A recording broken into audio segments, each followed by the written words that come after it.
Margarita Mooney is an ambitious woman of faith. She studied at Yale University and Princeton University. She now works as a tenured professor at Princeton Theological Seminary and is the leader of Scala Foundation, a nonprofit dedicated to educating the whole person, mind, body, and soul. Margarita writes prolifically online and in print for national publications. Her work has been cited in the New York Times by David Brooks. Her mother, a refugee from Cuba, taught Margarita joyful Spanish hymns and prayers of praise. Her own work has taken her to Cuba, Haiti, and other parts of Latin America. Her life exemplifies how faith nurtures the creative intellect. The most important lessons I ever learned about the importance of virtue to sustain free societies came from my 7 trips to my mother's homeland of Cuba, starting in 1994. I also met many heroic political dissidents and faithful Christians, and I saw how the human aspiration for freedom cannot be squashed, even by the most totalitarian regimes. Margarita has served as a panelist, moderator, convener, webinar host, interviewer, and guest expert. Her experiences as an educator and entrepreneur allow her to guide others in pruning their minds, forming their identities, growing in virtues, and discovering their vocations. When I was denied tenure at the University of North Carolina, I had just embarked on a research project where I was arguing that we couldn't really understand human resilience in the face of adversity if we didn't think about the human person as being fundamentally motivated by supernatural questions and searching. So when I was denied tenure, I was upset, but I was also adamant that my research and teaching would continue. So I got an opportunity to move back to my alma mater of Yale to continue my research grant.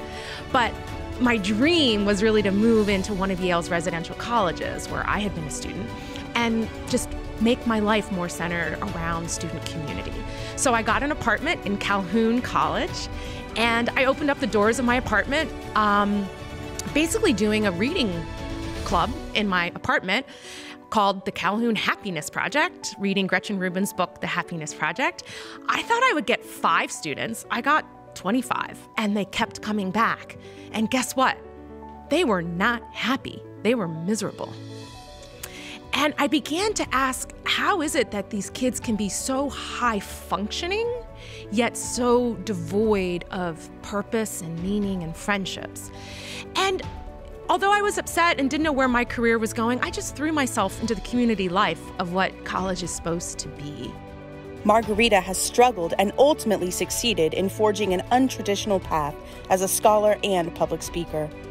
Margarita nurtures her own soul through a variety of Catholic contemplative and liturgical practices. She knows that experiences of beauty can shine light into the deep recesses of our souls. Her hopeful message helps people face our own human limitations, forgive others, and create communities of genuine hospitality. In the work I do with young people at Princeton or through Scala Foundation, I think we live in a time of a lot of fear and a lot of anxiety and a lot of desire for control. And I think behind that is a deeper problem where the reason when people go to some place like Haiti where there's a lot of material poverty, but they come back filled with the Spirit, is because people live as if every moment of life is a gift. We've lost our understanding of the human person having a contemplative side, and that contemplative side of us isn't just kind of resting our mind, it's actually exercising our mind to the receptivity of truth and to a wonder about the truth. We've forgotten the intrinsic relationship between beauty and truth. We're not only meant to know the truth, we're meant to love the truth. I think all of the greatest inventions of our civilization are rooted on this radical idea that comes from the Judeo idea of the Christian person, that yes, we have good and evil within us, but we have a God who loves us and enters into a covenant with us and comes seeking us to give us salvation. Now, as a Christian, people who raise Christian take that for granted, but that is a message of light and it is a message of hope. And to me, what Christianity brings to our broken culture today is precisely this message of hope. Journalist Catherine Jean Lopez has said, quote, "The world needs more Margarita Mooney."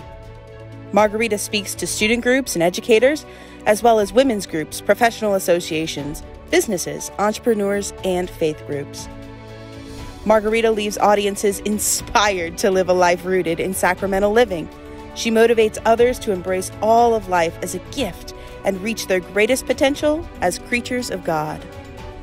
I think the tide is shifting. There's a movement to reinvigorate classical liberal arts education founded on Christian anthropology with a deep emphasis on the relationship between beauty and truth. I think a lot of times in the United States, we want to think that our freedom comes through our political institutions or our economic freedom. But everywhere and always, totalitarian regimes have tried to turn education into a tool of the state. And education has got to be founded on a robust notion of freedom and a cultural freedom, a freedom that's grounded in the image of God and gives people back the sense of joy and excitement about learning that leads to a freedom that, as I've been emphasizing during this show, is mission-oriented, that the gifts we've been given and the knowledge that we have are meant to serve a higher purpose. And when you do that, believe me, people are transformed and they are ready. They're ready to go out on their mission and they're ready to serve others and use their gifts in a way that builds up the common good. And that's something that education needs to be focused on, forming the entire human person understood as having the image of God in them with the capacity to know and understand the material world, but that ultimately everything in the material world is a sign of the grandeur of God upon whom we depend for every single breath.